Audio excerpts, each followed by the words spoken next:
Alors, maintenant qu'on a expliqué comment ça on a vu comment mouvementer les comptes, hem, je me dois d'expliquer un truc très important avant de poursuivre, d'accord? On va essayer d'expliquer cette formule-là, le coût d'achat des marchandises vendues. Donc, achat de marchandises plus stock initial moins stock final ou achat de marchandises moins, entre parenthèses, stock final moins stock initial. Donc j'ai pris un exemple parfait ici pour bien illustrer tout ça, d'accord? Donc avant de de rentrer, d'expliquer cet exemple-là et cette formule-là, je vais expliquer quelque chose de très simple. Comme on a dit au début, en racontant une histoire, à supposer que j'ai une entreprise, j'ai de l'argent, d'accord? Je décide d'ouvrir une entreprise. Je prends de l'argent, j'investis, donc je mets à l'actif en achetant du patrimoine, donc du coup, des machines, des marchandises, enfin bref, et cetera, pour pouvoir faire tourner mon entreprise, d'accord? Mais le but de faire tout si je fais tout ça, c'est pour pouvoir, du coup, créer, un produit, d'accord? Donc dans le but de enfin, le but, c'est d'avoir du produit. Donc c'est pouvoir revendre, du coup, par exemple, des marchandises, d'accord? J'investis dans les marchandises pour pouvoir le revendre et à faire du bénéfice, d'accord? Donc on va prendre un exemple. À supposer que je vends un verre de jus d'orange à 1 €, d'accord? C'est 1 € là que je vends, c'est le chiffre d'affaires, d'accord? C'est très important de savoir que dans ces 1 € là, il faut pas négliger tout ce qui a contribué, donc tout ce qui a toutes les charges, tous les éléments qui ont contribué à produire ce jus d'orange là. Ces éléments-là, c'est des charges, d'accord? À supposer que ces éléments-là, pour supporter qui ont supporté les éléments ont supporté en fait, que ces éléments-là ont permis d'avoir le produit, pardon, le produit à 1 €, d'accord? Qui est le chiffre d'affaires, d'accord? On vend le produit à 1 €, la marchandise à 1 €. C'est 1 €, c'est le chiffre d'affaires. Mais pour faire ça, on a supporté des charges et à supposer que la valeur de ces charges-là, c'est 50 centimes, d'accord?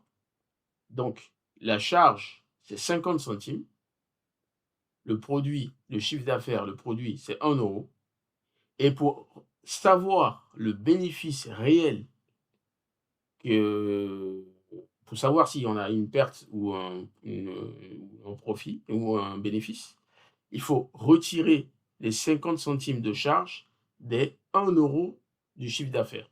Donc si tu fais 1 € moins les 50 centimes, ça te donne 50 centimes. Donc ces 50 centimes, c'est positif, donc c'est le bénéfice. D'accord? Si c'était négatif, ça aurait été une perte. Voilà, donc c'est très important. Je vends un verre de jus d'orange à 1 €. Et 1 €, c'est le produit, donc le chiffre d'affaires. D'accord? Il y a des éléments pour produire ce jus d'orange, il y a eu des charges, d'accord? Ces charges-là ont une certaine valeur et c'est 50 centimes. Donc ça, c'est les charges. Les 1 € moins les 50 centimes te donnent un résultat. S'il est positif, c'est un bénéfice. S'il est négatif, c'est une perte. D'accord? Très important de comprendre ça.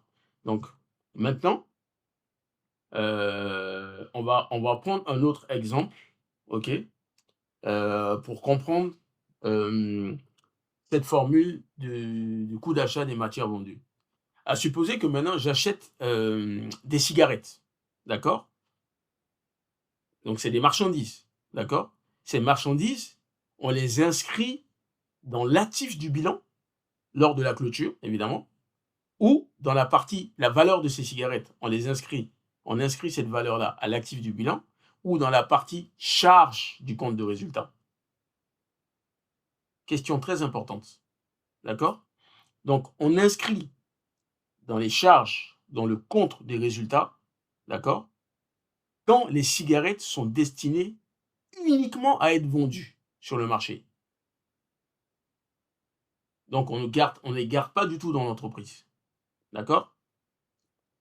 Là, ça va on l'enregistre dans le compte de résultat, d'accord? Par contre, on inscrit dans l'actif du bilan, donc ces marchandises, ces cigarettes, que celles qui ne sont pas vendues sur le marché. Et ça, on peut le savoir lors de l'inventaire, donc à l'évaluation des stocks. D'accord? Ça, on verra ça plus tard. Donc, on a l'évaluation des fiches de stock. Voilà, donc à la fin de l'année. Ce qui reste, on garde à l'actif du bilan. Donc, imaginons que l'entreprise, par exemple, achète 2 kilos de jus d'orange. Tout à l'heure, j'ai pris un exemple d'1 kilo. Et imaginons que l'entreprise, exemple, achète 2 kilos de jus d'orange et qu'on les inscrit comme charge dans le compte de résultat. Si à la fin de l'année, avec l'inventaire, on se rend compte qu'il existe dans stock de marchandises 1 kilo d'orange, on va inscrire comme charge dans le compte de résultat que ce qui est vendu. Donc, en application de la théorie que je viens de dire. Et à l'actif du bilan, on va garder la valeur de ce qui n'est pas vendu. Voilà. Pour savoir la charge exacte à mettre dans le compte de résultat, il faut calculer donc du coup, savoir la charge réelle à mettre dans le compte des résultats. Donc, il faut calculer du coup le coût d'achat des marchandises vendues. Donc, pour savoir la charge exacte à mettre dans le compte des résultats, il faut calculer le coût d'achat des marchandises vendues. Donc, cette formule-là. D'accord? Donc, on va prendre un exemple. Justement, j'ai pris un exemple ici pour bien comprendre ce que je viens de dire là. À supposer qu'au 1er janvier N, j'ai 5 chaises. D'accord? À la fin de l'année, au 31 décembre N, en stock, il n'en reste que 3. Avec ces informations-là, peut-on savoir combien de chaises ont été vendues? Logiquement, on dirait 2, mais la réponse est fausse. D'accord? Donc, on ne peut pas savoir juste ces informations parce qu'en fait, on ne sait pas s'il y a eu des mouvements d'entrée et de sortie. D'accord? Donc, ça, c'est très important. D'accord? On ne peut pas savoir, on ne peut pas savoir juste avec ces informations de stock initial. Donc, on a 5 chaises en stock initial et en stock final, on a 3 chaises. Mais on ne sait pas s'il y a eu des mouvements d'entrée et de sortie. D'accord? Donc, c'est bien ce que j'ai écrit ici. Entre le 1er janvier N et le 31 décembre N, il peut y avoir des mouvements d'entrée et de sortie de marchandises. Donc, on ne peut pas savoir combien de marchandises ont été vendues. D'accord?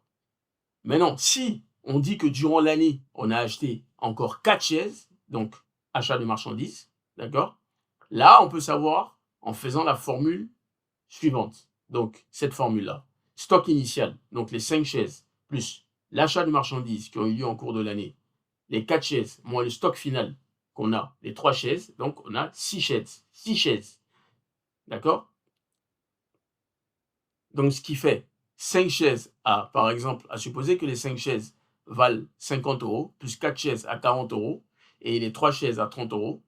Donc, on a 60 euros, qui est le coût d'achat de marchandises vendues. Donc, c'est ça qu'on inscrit dans le compte de résultat. C'était important pour moi d'expliquer cet élément-là. D'accord? Donc, lors de la clôture, quand on achète des marchandises, il faut destinées à être vendues sur le marché, il faut savoir que si tu décides de les vendre, d'accord, tu ne vends que la charge. Tu inscris dans le compte des résultats la charge des marchandises vendues. Par contre, si, et pour avoir la charge, pour calculer la charge des marchandises vendues, tu appliques la formule stock initial plus achat de marchandises moins stock final. C'est ça. Et euh, du coup, tout ce qui n'a pas été vendu, on le garde à l'actif du bilan. D'accord? Et pour savoir ce qui a été vendu ou pas vendu, eh ben là, on a les fiches, c'est l'heure de l'inventaire des stocks. D'accord? En faisant les fiches de stock. Mais ça, on le verra plus tard lors des travaux d'inventaire. Voilà. Donc ça, c'est très important que ce petit cours-là, de cours d'achat des marchandises vendues. Dans la vidéo suivante, on va prendre un exemple avec ce type de cas-là. D'accord? En compte en T. Il faut bien expliquer ce cas-là, parce que le bilan et le compte des résultats, c'est lié. Si tu veux avoir un bilan, un compte des résultats équilibré, un bilan et un compte des résultats équilibré, il ne faut pas faire d'erreur lors de... Si par exemple tu inscris toute la valeur de la marchandise à l'actif du bilan. D'accord? est-ce que tu prends pas le soin d'enlever ce qui a été vendu, donc de calculer le coût d'achat réel des marchandises vendues à inscrire dans le compte de résultat. Sinon, ça fausse ton bénéfice, ton calcul de bénéfice ou de perte éventuelle, quoi. Voilà.